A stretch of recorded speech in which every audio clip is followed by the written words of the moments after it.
Hello guys, bienvenue chez La Doigt, It's About Everything. J'ai vu ce message sur vidéo, j'ai décidé d'en parler parce que c'est un sujet dans notre communauté qu'on met vraiment, qu'on néglige ou qu'on met de côté. Même des fois, malheureusement, il y a des gens qui vont même s'en moquer. La dépression.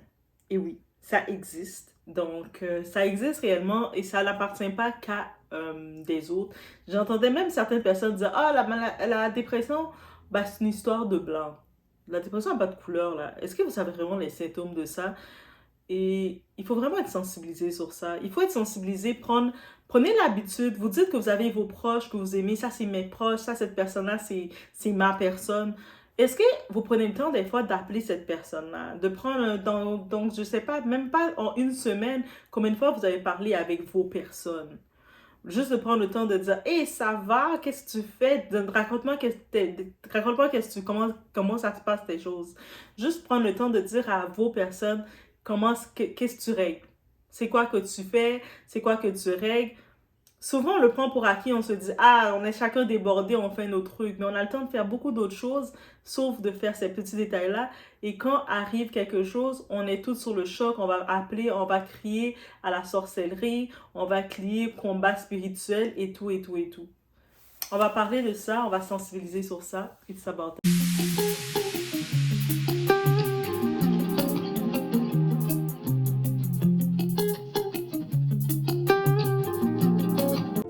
C'est comment les gars, vraiment triste nouvelle. Voilà, comme vous pouvez le voir, ce jeune derrière moi, du nom de David, qui s'est malheureusement donné à la mort. On l'a retrouvé mort dans son appartement. Il s'est suicidé sur son escalier. On ne sait vraiment pas la raison qui l'a poussé à faire cela. Mais la conclusion que moi je peux me faire, je pense que c'est la dépression. Il traversait des moments sûrement très compliqués. Et il n'avait pas de personnes autour de lui. Apparemment, il vit seul ici. Sa famille est au Congo. C'est un jeune Congolais. Donc, il s'est donné à la mort. En tout cas, parents, amis, frères et sœurs, ayez l'habitude d'appeler vos enfants, ayez l'habitude d'appeler vos frères, vos grands frères, vos amis qui sont ici au Canada, qui sont en aventure dans d'autres pays. Parce que c'est vraiment compliqué. La dépression existe vraiment. Elle existe. C'est une maladie qui existe. Et on a tout le temps besoin de quelqu'un à qui parler, qui se retrouvait peut-être seul. Et il a trouvé que la meilleure solution pour lui, c'était de finir avec sa vie. Donc, s'il vous plaît, les parents, n'oubliez pas vos enfants. Quand vous envoyez vos enfants en Europe, en Amérique, appelez-les chaque 2-3 jours. Au moins, ils pourront se confier à vous. Ils pourront vous dire ce qu'ils traversent réellement. Donc, vraiment, RIP à David, RIP à la grande famille congolaise. Et puis, beaucoup de force à ces personnes-là qui traversent des moments difficiles. Et puis, que Dieu vous guérisse, que Dieu vous facilite en ce moment vos épreuves ensemble. Ici, c'est vraiment ce clip que j'ai vu de quelqu'un qui a fait une sensibilisation et ça passait rapidement. J'ai même vu dans les commentaires certaines personnes limite s'en moquer. Ils disaient, ah, mais s'il n'était pas capable de venir en Occident faire ses trucs, il aurait dû retourner au pays, il aurait pu nous envoyer nous à la place, nous on aurait fait mieux que lui. Tu sais, encore une fois, invalider les émotions de quelqu'un et se dire que, tu sais, moi je vis plus grave que lui, de toute façon, il était trop faible. Oui, j'ai vu ces commentaires-là. J'ai même vu d'autres commentaires qui dire, ah, mais comment ça, toi, t'es au Canada et puis t'as fait une dépression? Tu sais, nous, à Goma, on souffre plus, il y a la guerre et tout. Mais c'est quand même, chaque personne a vu notre mal-être. Et souvent, j'ai remarqué, les familles au pays, ils se disent qu'ils sont les seuls qui doivent être, on doit se concentrer sur eux. On doit juste penser à eux. C'est eux autres seulement qui ont des problèmes. Et puis nous, ben, tout est parfait pour nous. Et puis ils s'en fichent de notre état. Donc, et ça, il faut le dénoncer aussi. 2025, il faut le dénoncer parce que souvent, le pourcentage des raisons de la pression qu'on reçoit qu'on est en Occident, encore plus ceux qui arrivent à l'aventure, je pense à eux, ceux qui viennent d'arriver, ils savent que, tu sais, ils sont venus et puis on les a donné une mission qui était irréaliste. On les a donné la mission de s'occuper de tout le monde de leur famille, toutes les affamés, ceux qui ne veulent pas faire d'efforts, ceux qui font un peu n'importe quoi au pays, qui font aucun effort, mais qui se disent, mais comme toi, tu es en Occident, mais tu dois nous torcher. Ils les donnent cette pression-là sans savoir comment ils vont arriver, ils vont parvenir. 2025, éveillez-vous, c'est irréaliste. On peut pas. Quelqu'un, tu peux pas penser que tu arrives en Occident, tu viens d'arriver, par exemple, au Canada, États-Unis, n'importe où, Tu sais, t'as même pas eu le temps de t'adapter, de t'installer bien dans le pays. Et là, tu vois, la première action que tu dois faire, envoyer de l'argent à des adultes qui sont des fois plus adultes que toi, qui peuvent avoir des opportunités, mais qui ont décidé de ne pas faire aucune opportunité parce qu'ils se disent, de toute façon, c'est à toi de me torcher, c'est toi qui es en Occident. Et souvent, ces familles-là, ils t'aiment pas, là. Comme je vous ai dit, ils s'en foutent de toi. Les seules fois qu'ils vont te contacter, c'est juste pour te dire, donne-moi l'argent. Pourquoi t'as pas envoyé l'argent? Et on doit le dénoncer. Encore une fois, ils ne valident pas nos émotions. Combien d'entre eux vont vraiment valider nos émotions? Vont même juste nous appeler des fois pour donner des blagues. Hey, ça va, cousin, ou ça va, un tel? Père, j'ai juste envie de t'appeler pour donner des blagues, ça fait longtemps que je t'ai pas entendu. La plupart du temps, quand on reçoit leurs appels, je parlais avec une fille, en plus une étudiante étrangère, internationale, et tu sais, elle est déjà étudiante internationale. Nous, on sait le statut quand tu es étudiante internationale, tu galères. Donc, et elle était, à chaque fois son téléphone sonnait, elle était en pression. Déjà, elle était en pression avec ses cours, en pression de courir aller travailler, en pression de courir faire ses trucs.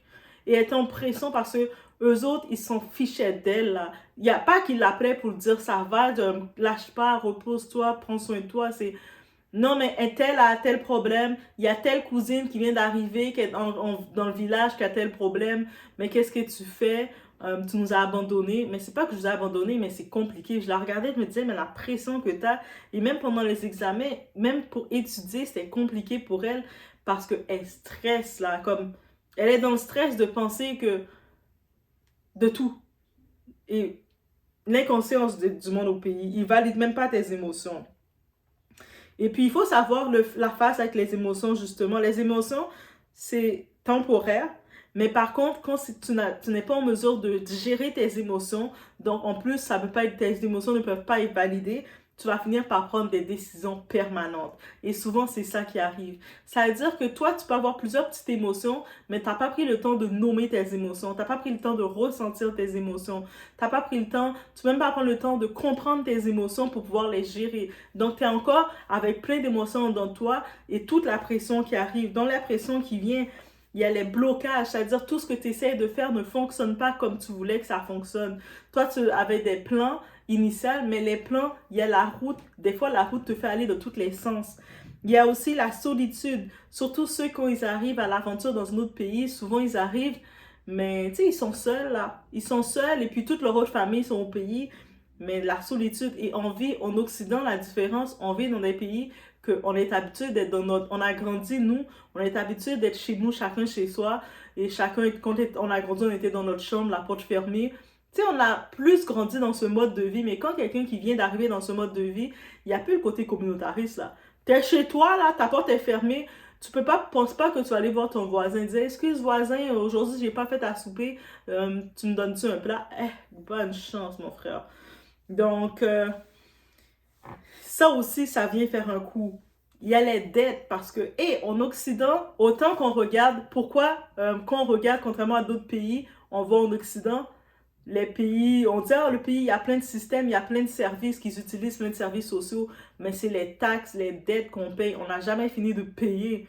Dites-vous même quand vous achetez une maison, il y a la taxe de bienvenue que vous payez. Oui. Une taxe, c'est pas, on vous dit pas bienvenue. Non, on dit, tiens, paye, juste pour vous dire. Taxe d'eau. Vous êtes dans un pays où vous êtes entouré d'eau, vous payez la taxe d'eau. Juste pour vous dire. Au-delà de taxe de bienvenue, il y a taxe d'eau. Tous ces services de taxes que vous payez, on n'a jamais fini de payer. On marche dans la rue, un policier peut te voir, il a envie de te piquer un peu. J'ai vu que tu n'as pas traversé dans la ligne ici. Il peut te donner une contravention, même en marchant. Donc, juste pour vous dire, on n'a jamais fini de payer. En plus, on ajoute avec l'inflation de la vie, parce qu'à chaque année, ça augmente toujours. Si tu achetais le pack de lait, tu l'avais acheté un moment à 1,75$. Maintenant, quand tu arrives, là, c'est presque à 4$, là, tu payes. Facile, là. Quand tu arrives pour faire ton épicerie, tu es limite en train de faire le choix, ça devient du luxe. Donc, juste d'imaginer. Et en plus de ça, moi maintenant, j'ai une pensée pour ceux qui viennent d'arriver à l'aventure et puis ils ont toute leur famille sur le dos. La culpabilité qu'ils doivent avoir quand ils rentrent à l'épicerie. Ils savent qu'ils travaillent au-delà de faire leur activité, s'ils prennent des cours ou s'ils travaillent, ils doivent travailler continuellement. Il y en a même plusieurs, ils font plusieurs boulots en même temps, là. Il y en a, tu vas les voir, s'ils sont pas dans un boulot la journée, ils font aussi du Uber ou des chauffeurs, ils sont chauffeurs la nuit. Continuellement, ils sont en train de travailler. Ils n'ont même pas le temps d'être chez eux. S'ils rentrent chez eux, c'est juste peut-être changer leur uniforme ou peut-être le temps de déposer leur sac et retourner travailler. Et là maintenant, même quand ils arrivent à l'épicerie, ils peuvent même pas quand ils se font plaisir, ils disent ok, aujourd'hui je vais me faire plaisir, je vais m'acheter le petit plateau de steak. Ça c'est leur plaisir. Et même à ça, ils reçoivent la culpabilité. Ils vont recevoir un appel de la cousine au pays, de la famille au pays qui leur dit oh, mais toi là, t'es négligent, toi tu nous as oubliés, nous on était là, toi depuis que t'es allé en Europe, tu nous oublies, tu nous calcules pas, alors que c'est même pas qu'ils vous calculent pas, il peut rien faire. Et puis quand il regarde dans son petit appartement, il peut rien faire. Et puis, il n'a même pas le temps de rien faire non plus. Même le temps que vous voyez, des fois, il va prendre une petite photo dans la rue avec son téléphone. Vous êtes déjà au pays en train de le détester, dire qu'il gaspille son argent, alors que c'était juste une petite photo pour se dire je suis là. Mais vous dites, vous avez aucune compassion pour eux. Aucune compassion. Non, je vous remets l'idée en place. Je vous remets les idées en place. Vous n'allez pas aimer ça, mais vous devez savoir que vous êtes responsable. Donc, il y a aussi, on ajoute aussi les sentiments de rejet, d'anxiété, l'abandon, le mépris, l'humiliation continuelle. Tu sais, l'humiliation aussi, tu sais, déjà, côté culturel, même si tu arrives en Occident, tu étais dans ton pays, il y avait des propres règles, sa propre façon d'être, tu arrives là-bas, c'est pas facile, l'adaptation et tout ça, le rejet, l'exclusion, il y a tout ça qui arrive que tu dois essayer de keep up, mais t'as pas le temps vraiment de sociabiliser pour keep up quand tu arrives à un certain âge.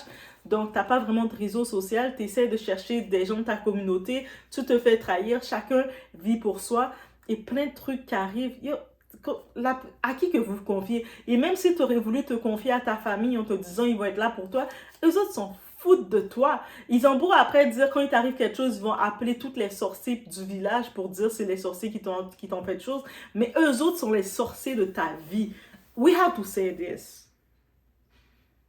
Donc, en effet, partir à l'aventure à l'étranger, ça a tellement de poids, tellement d'obligations. Et moi, je dis des obligations irréalistes. Comment vous êtes dans un pays, vous êtes toute une famille, en plus vous faites des enfants. La pauvreté amène plus d'enfants. Si t'es pauvre, t'es à peine en train de t'en sortir, la première chose que tu vas penser à faire des enfants. Mais t'es déjà pauvre, t'es même pas capable de nourrir ce que tu as chez toi et puis tu vas faire plus d'enfants. Ce calcul-là, je ne comprends pas. Le 1 plus 1 de ce calcul-là, je ne le comprends pas. Et quand tu vas faire des enfants, tu vas donner des obligations à des personnes. Tu vas dire, oh, en passant, j'ai fait mon enfant, je l'ai appelé ton nom. Manipulation, ouais.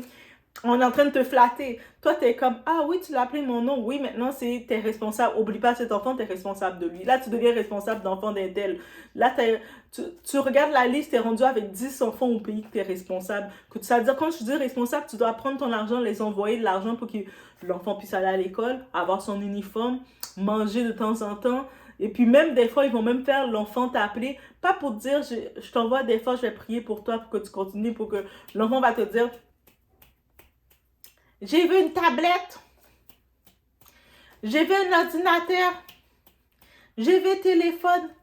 Tu sais, c'est comme, je suis née à l'Occident. Je ne me rappelle pas que moi, quand j'étais petite, dans mon éducation, qu'on m'appelait de demander quoi que ce soit aux adultes. Si on me le donnait comme cadeau, c'est bien heureuse. Peut-être les seuls moments qu'on éduquait nos enfants ici pour donner quelque chose, pour demander quelque chose à un adulte, c'est quand c'est la liste du Père Noël et là tu essaies de cocher, de prendre, de couper, d'écrire ta liste de tout ce que tu veux.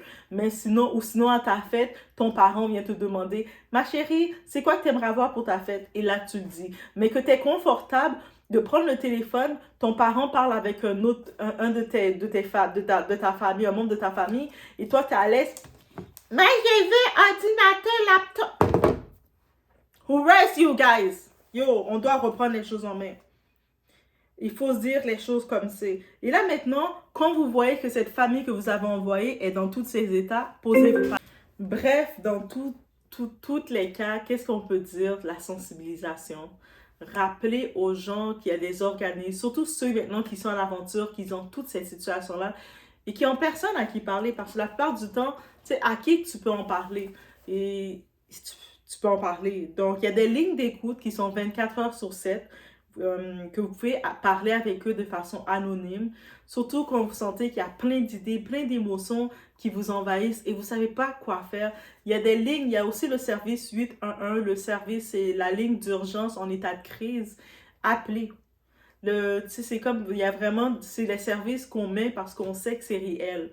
Donc, on valide les émotions. Je sais que peut-être on a grandi dans un état où ce que les émotions, surtout les hommes, je sais pour les hommes, on a toujours dit, quand je dis surtout les hommes, que oui, là, il y a eu la mentalité pour les hommes qu'un homme, dès qu'il est petit garçon, il pleure ou il montre trop ses émotions, on va dire, hey, toi, arrête de pleurer, arrête de montrer tes émotions, t'es un homme. Un homme ne montre pas ses émotions. Et beaucoup, quand ils deviennent adultes, ils grandissent maladroitement, qu'ils peuvent pas, ils savent plus comment montrer leurs émotions, ils sont toujours sous le contrôle, mais aucun humain peut rester comme ça sous ton contrôle, donc c'est normal d'avoir des émotions.